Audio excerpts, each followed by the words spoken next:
아동기 행동장애 제8장 품행장애.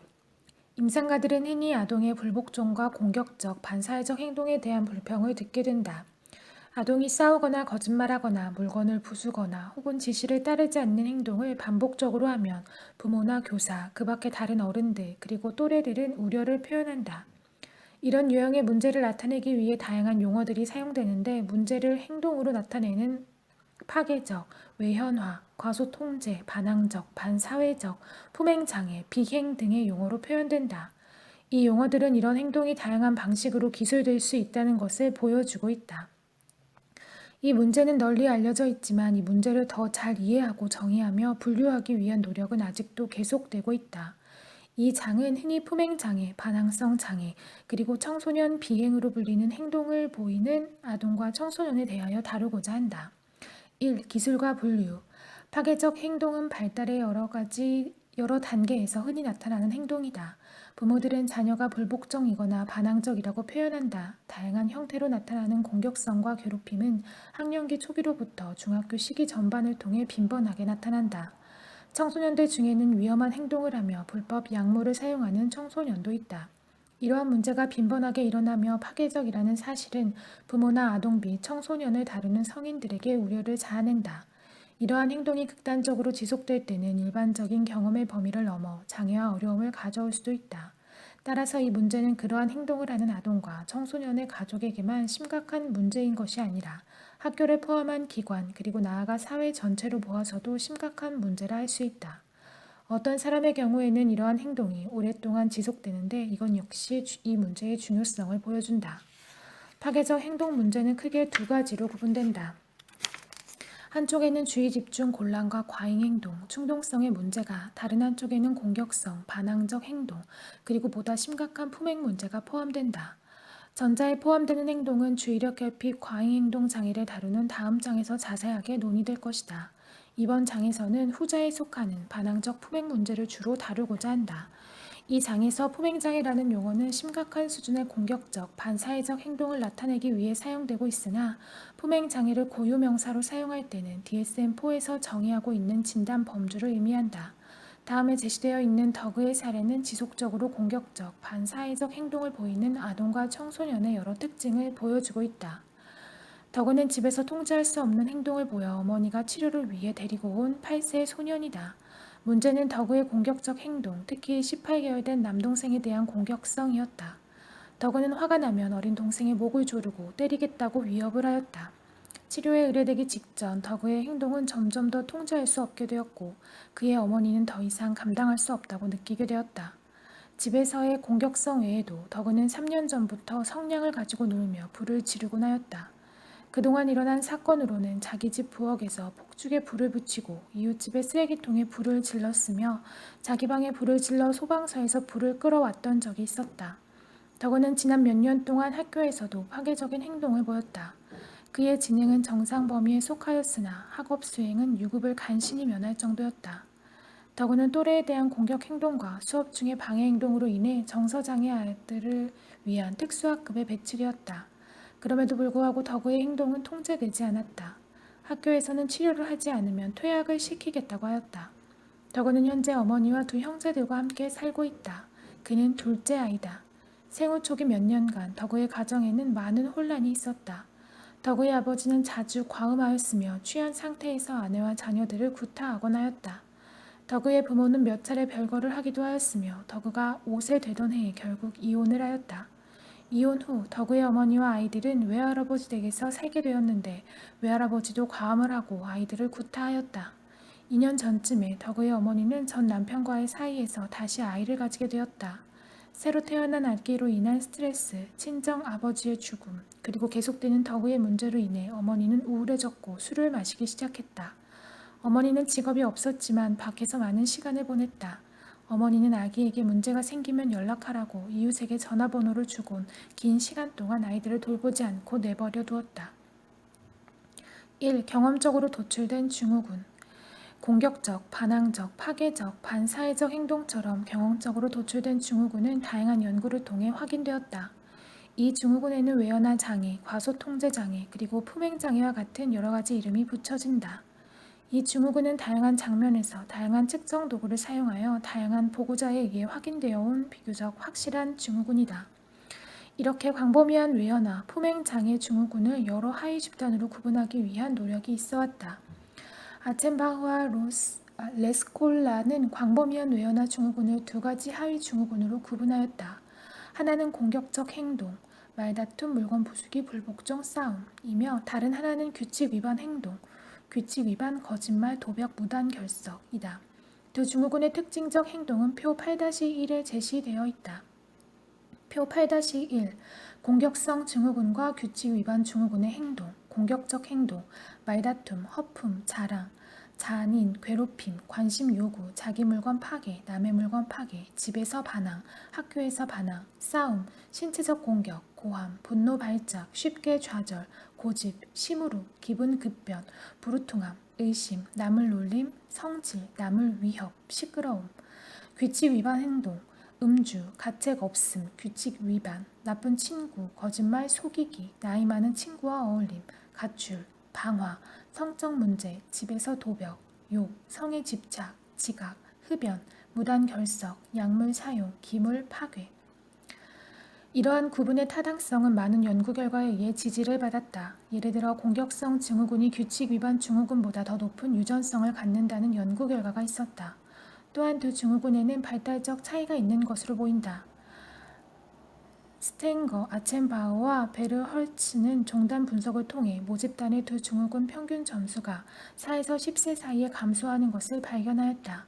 그러나 10세 이후 공격성 점수는 계속 감소한 반면 비행 증후군 점수는 증가하였다. 현재는 규칙 위반 증후군으로 불림. 이러한 결과는 그림 8-1에 제시되어 있다. 이 연구자들은 또한 공격성 증후군의 안정성, 두 시점에서 특정 개인의 행동이 유사한 정도이 비행, 규칙 위반 증후군보다 더 높다는 것을 발견하였다. 이런 결과는 다른 연구 결과와 함께 외연화 품행장애 문제를 유형에 따라 구분하는 것이 중요함을 시사하고 있다. 품행장애를 분류하기 위한 경험적 접근은 큰 범주 안에서 문제행동 등을 분류하는 또 다른 방법을 제안하였다. 이런 접근은 상호 배타적이지 않아서 공격성 증후군과 규칙 위반 증후군의 구분과 중복되기도 한다. 어떤 접근에서는 발병 연령에 따라 구분할 것을 제안한다. 즉, 발병 연령이 높거나 청소년기에 발병하는 범주는 1차적으로 비공격적인 규칙 위반 행동을 포함하며 발병 연령이 낮은 범주는 규칙 위반 행동과 공격적 행동 모두를 포함한다는 것이다. 하위 범주로 분류하는 두 가지 방법은 현저한 증상 접근과 외연적 내재적 차원이다. 현저한 증상 접근은 아동과 청소년이 나타내는 주요 행동 문제에 근거한다. 공격성이 1차적 문제인 아동과 도벽이 1차적 문제인 아동을 구분하는 것이 한 예이다. 공격 행동은 특히 중요한 문제이기 때문에 이런 방식으로 따로 구분된다. 공격성과 기타 품행 장애 행동은 사회적 영향, 관련 요인, 성차, 그리고 발달 과정에서 차이를 보인다는 증거가 있다. 이러한 구분법을 확장한 것이 외연적, 겉으로 드러나는 반사회적인 행동, 이에 말다툼, 싸움, 성질 부리기, 와 내재적, 숨겨진 반사회적 행동, 이에 방화, 거짓말, 도벽, 무단 결석으로 넓게 구분하는 방법이다. 외연적, 내재적 구분의 신뢰도와 타당도는 문제행동이 이 두 군집으로 묶이고 이러한 범주들이 아동기 초기부터 존재하며 군집별로 서로 다른 결과가 나타난다는 연구 결과에 의해 지지를 받고 있다. 프릭은 이러한 구분법을 더욱 확장하여 외연적, 내재적 구분과 파괴적, 비파괴적 차원의 두 차원을 활용하여 품행 문제를 구분할 것을 제안하였다. 이러한 접근에 기초한 행동 군집들은 그림 8-2에 제시되어 있다. 이러한 구분법들은 앞으로도 품행장애 행동을 이해하기 위한 경험적, 발달적 접근의 맥락 속에서 지속적으로 연구되어야 할 것이다. 발달적 접근은 나중에 논의될 것이다. 2. DSM 접근 DSM의 주의력 결핍 및 파괴적 행동장애 범주에는 주의력 결핍 과잉행동 장애와 두 가지 다른 장애인 반항성 장애, 품행장애가 포함되어 있다. 어린 아동은 종종 고집을 부리고 성인의 요구나 지시에 따르지 않으며 다양한 방식으로 반항 행동을 보인다. 이런 행동이 모두 임상적 문제를 나타내거나 예측하지는 않는다. 실제로 적절하고 능숙하게 자율성을 주장한다면 그것은 바람직하며 발달을 촉진할 수도 있다. 현재 혹은 미래에 문제가 되는 것은 서툴고 과도한 반항 행동이다. 반항성 장애는 부정적이고 적대적이며 반항적인 행동이 최소한 6개월 이상 지속되는 양상을 말한다. 표 8-2에는 반항성 장애를 정의하는 행동이 나열되어 있다. 표 8-2 파괴적 이건 직접 봐야겠다. 표 8-2 DSM-4에서 반항성 장애로 정의된 행동들 버럭 화를 낸다. 어른과 말싸움을 한다. 어른의 요구나 규칙을 적극적으로 거절하거나 무시한다. 의도적으로 다른 사람들을 괴롭힌다. 자신의 실수나 잘못을 다른 사람의 탓으로 돌린다. 쉽게 기분이 상하거나 신경질을 낸다. 화를 내고 원망한다. 악의에 차 있거나 앙심을 품고 있다.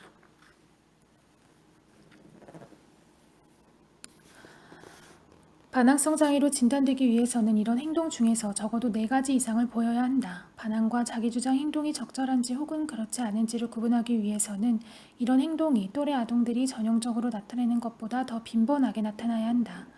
또한 반항적 행동이 아동의 사회적 혹은 학업적 기능에 임상적으로 유의미한 손상을 초래해야 한다. 반항성 행동은 분명 평범한 문제이다. 이 문제는 일반 아동에게서도 많이 나타난다. 그러나 반항성 행동은 임상 장면에 의뢰된 아동들이 가장 빈번하게 나타내는 문제 중의 하나이며 일반 아동보다 의뢰된 아동에게서 더 자주 나타나는 문제이다. 불복종은 부모와 교사 그리고 임상가에게 실제적인 문제이다. 어떤 아동의 경우에는 복종하지 않고 고집부리며 반항하는 행동이 반사회적 행동의 발달 경로로 이어지는 초기 단계를 의미할 수도 있다. 포맹장애 진단의 가장 중요한 특징은 연령에 적합한 사회적 규범을 파괴하는 것뿐만 아니라 다른 사람의 기본권을 파괴하는 행동을 반복적이며 지속적으로 보인다는 것이다. DSM-4에서 포맹장애를 기술하기 위해 제시하고 있는 증상들은 표 3-8-3에 나열되어 있다.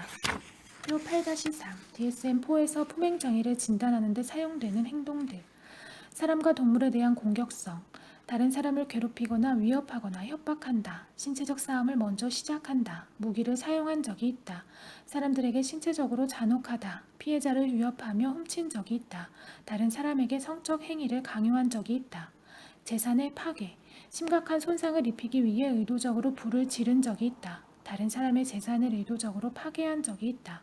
사기 또는 도둑질, 다른 사람의 집이나 건물, 차에 침입한 적이 있다. 물건이나 호의를 얻기 위해 혹은 의미를 회피하기 위해 거짓말을 종종 한다. 피해자를 위협하지 않으면서 귀중품을 훔친 적이 있다. 심각한 규칙 위반, 13세 이전부터 부모의 금지에도 불구하고 밤늦게까지 집에 들어오지 않는다. 최소한 2번 이상 밤에 집에 들어오지 않은 적이 있다. 혹은 장기간 가출한 적이 한 번 있었다.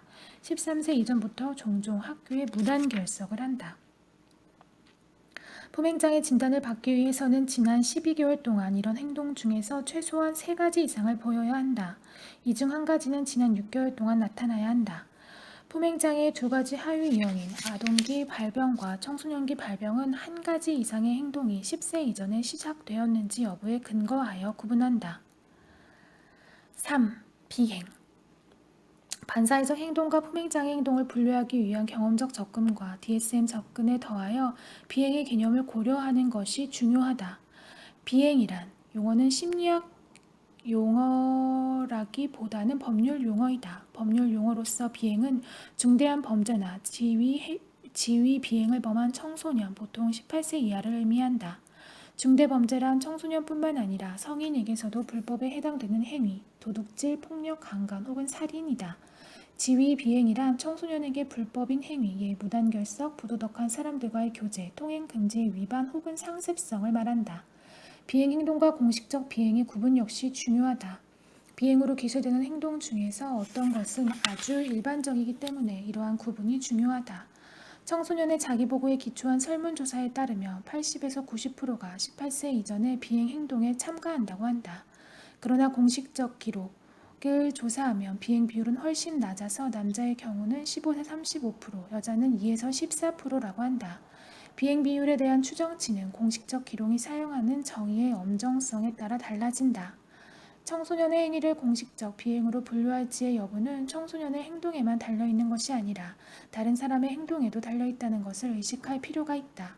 물론 규진 위반은 누군가의 눈에 띄어야 하고 사법당국에도 보고되어야 한다. 경찰관은 청소년을 체포할 수도 있고 혹은 단순한 경고만 줄 수도 있다. 체포된 청소년은 재판에 회부될 수도 있고 그렇지 않을 수도 있다. 재판에 회부되었을 때 어떤 청소년은 비행에 대한 법적 선고를 받을 수도 있고 또 어떤 청소년은 경고만 받거나 부모의 보호하에 풀려나게 된다. 비행에 대한 다양한 정의는 이러한 과정 곳곳에서 사용될 수 있다. 물론 많은 청소년들이 범죄를 저지르고도 잡히지 않는다. 4. 동시 발생의 형태. 여러 파괴적 장애 중 한 가지로 진단받은 아동은 흔히 다른 문제도 가지고 있으며 다른 진단을 함께 받게 된다. 반항성 장애와 품행장애 진단의 중복 문제에 관하여 DSM-4는 반항성 장애가 아동기 발병 품행장애의 전조라는 것을 언급하면서도 이 두 가지 진단을 함께 받을 수 없다고 규정하고 있다. 만일 어떤 아동이 품행장애와 반항성 장애의 기준을 동시에 충족한다면 품행장애 진단만 내린다. 그러나 이 두 장애가 서로 어떻게 관련되어 있는지에 대한 의문은 그대로 남아있다. 이 두 장애는 독립적인가 아니면 반항성 장애의 발달이 품행장애에 선행하는가? 품행장애로 진단되는 아동과 청소년의 대다수는 반항성 장애의 진단 기준도 만족시킨다.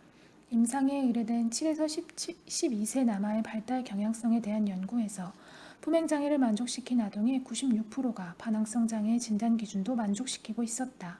반항성 장애의 평균 발병 연령은 6세, 품행장애의 평균 발병 연령이 9세라는 것은 품행장애 남아의 경우 반항성 장애의 행동이 먼저 나타나며 이런 행동은 나중에 반사회적 행동이 추가로 출현하여도 여전히 유지된다는 것을 시사한다. 한편 반항성 장애가 항상 품행장애로 이어지는 것은 아니다. 최초의 평가에서 품행장애 없이 반항성 장애만 나타낸 남아 중 75%는 2년 후 품행장애로 진행되지 않았다. 첫 해에 반항성 장애를 가진 남아의 절반 정도가 3년째에도 반항성 장애의 기준을 충족하였으나 4분의 1은 반항성 장애의 기준을 더 이상 충족하지 않았다. 따라서 대부분의 품행 장애는 반항성 장애의 기준을 충족하지만 반항성 행동을 보이는 아동은 대개 품행 장애로 발전하지 않는다고 할 수 있다. 반항성 장애와 품행 장애라는 주의력 결핍 과잉 행동 장애와 함께 발생하는 경우가 많다. ADHD로 진단된 아동 중 35에서 70%는 반항성 장애로 발전하고 30에서 50%는 품행 장애로 발전한다. 이런 장애들이 동시에 발생한 경우 ADHD는 다른 장애보다 먼저 발생하는 경향이 있다. 아동의 충동성과 주의 집중 곤란, 과잉 행동은 부모의 자녀 양육을 특히 어렵게 만드는 것 같다. 부모의 양육 기술이 부족할 때 자녀의 불복종과 부모 자녀의 부정적 상호작용 양상이 나타날 수 있다. 따라서 ADHD 아동을 양육하는 부모의 어려움은 반항성 장애의 조기 발생에 중요한 역할을 하며 발달 과정에서도 지속적으로 반항성 장애와 품행 장애 행동을 유지하고 악화시킬 수 있다. 부모 자녀 관계는 ADHD가 있을 때 반항성 장애와 품행 장애의 위험을 증가시키는 한 가지 잠재적 기제일 뿐이다. 쌍생아 연구 결과는 주의력 결핍 장애와 반항성 장애, 품행 장애가 각각 유전적 요인과 환경적 요인의 영향을 받지만 이 세 장애를 동시에 발생은 공유된 환경 요인의 영향을 받는다는 것을 시사한다. 이러한 결과는 양육이 갖는 잠재적 영향력과 일치한다. 이런 장애들의 동시 발생에 기여하는 요인은 무엇이든 ADHD와 관련된 주의 집중 곤란과 충동성, 과잉 행동은 지속적이고 심각한 품행장애로 연결되는 하나의 경로인 것으로 보인다. 품행장애 아동은 다른 파괴적 행동장애를 동시에 나타내는 경우가 많을 뿐만 아니라 다른 여러 문제를 함께 경험하기 쉽다. 나이가 어린 공격적 아동은 또래에게 빈번하게 거부당한다. 지속적으로 품행장애를 보이는 아동은 인지적 손상과 낮은 학업 성취를 나타내는 경우가 많다. 비행 청소년은 낮은 지능을 보이는데 특히 언어적 지능이 낮으며 품행장애 아동은 집행 기능에 결함이 있는 것으로 보고되었다. 이러한 문제와 품행 장애가 어떻게 관련되어 있는지 복잡한 문제이다. 인지적 언어적 문제가 어떤 방식으로 품행 장애의 발달에 영향을 미치는가?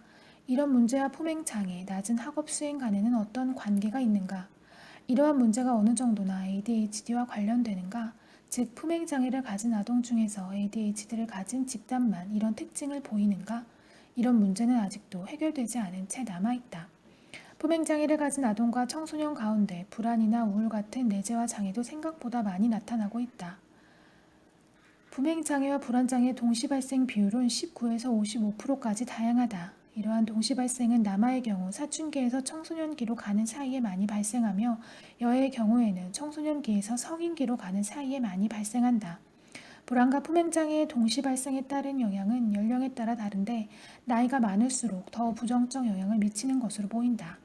품행장애와 불안장애를 모두 보이는 사춘기 이전의 남아는 품행장애만 가진 아동보다 덜 공격적이다. 그러나 이 두 장애를 모두 가진 청소년은 품행장애만 가진 청소년보다 더 공격적이다.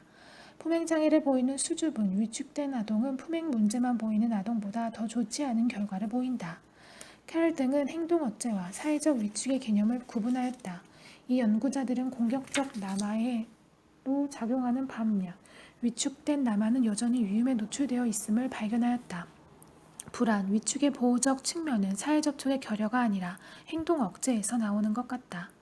지역사회 표본에서 우울과 품행장애의 동시 발생은 12에서 25%로 추정된다. 그러나 레윈손과 동료들은 청소년으로만 이루어진 지역사회 표본의 경우 주요 우울장애와 파괴적 행동장애, 품행장애, 반항성장애, 주의력 결핍 과잉행동장애의 동시 발생률이 38%라고 보고하였다. 임상 표본의 경우에는 아동과 청소년의 33%가 품행장애와 우울장애를 함께 나타냈다. 지역사회 표본과 임상 표본에서 품행장애와 우울장애의 동시 발생은 남아들에 의해 과잉 대표되고 있는 것으로 보인다. 많은 요인이 품행장애와 우울장애의 동시 발생을 설명하는 데 도움을 줄 수 있다. 그러나 이 두 장애의 발달 과정은 아직도 불분명한 것으로 남아있다. 한 장애는 다른 장애의 위험을 높이는 것으로 보인다. 예를 들면 잦은 실패와 갈등의 경험은 품행장애를 가진 아동과 청소년의 우울에 영향을 미칠 수 있다. 이 두 장애가 동시에 발생하게 되는 또 다른 원인은 공유된 유전적 영향 같은 공유된 병인이다.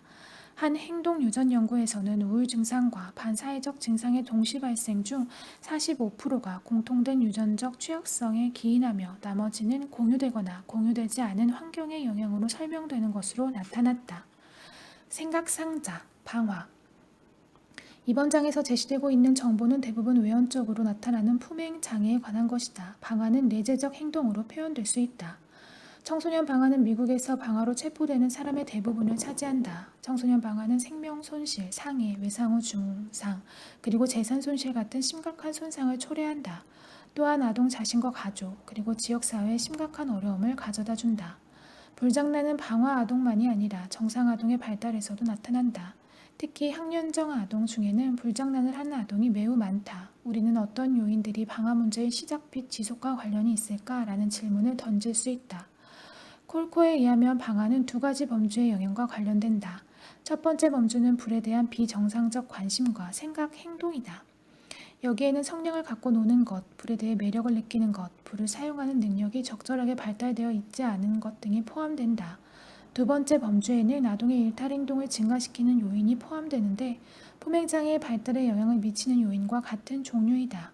이런 요인에는 아동과 관련된 특성, 부모와 관련된 특성, 그리고 대인관계 문제를 야기하고 긍정적 가족관계를 방해하는 가족 관련 특성 등이 포함된다. 이와 같이 방화는 재산 파괴, 훔치기, 거짓말, 무단 결석 등을 포함하는 내재적 반사회적 행동의 한 부분을 차지한다. 따라서 지역사회 일반 아동과 임상 장면에 의해든 아동의 경우 내재적 반사회적 행동의 수준이 이후의 방화를 예측한다. 방화와 관련된 가족 문제는 일반적 품행장애를 설명하는 문제 가운데 한 극단적인 형태이다. 카진과 콜코는 임상 집단 아동 부모의 심리적 적응과 결혼 만족도를 살펴보았다. 그 결과 방화 아동의 어머니는 다른 문제 아동의 어머니에 비해 전반적으로 심리적 문제의 점수가 유의미하게 높은 것으로 나타났으며 특히 우울의 점수가 높았다. 방화의 여부는 또한 낮은 결혼 만족도와 관련이 있는 것으로 나타났다. 따라서 자녀에게 심각한 문제가 있는 가정 중에서도 방화 가정은 다른 가정과 다른 것으로 보인다. 이와 같은 결과는 방화가 이후에 나타나게 될 극단적인 반사회적 증상의 한 부분이라는 것을 시사한다. 방화 아동의 치료는 불에 관한 안전교육과 아울러 품행장애를 치료하는 데 효과적인 것으로 알려진 아동의 자기통제, 양육기술, 가족관계 등을 포함한다.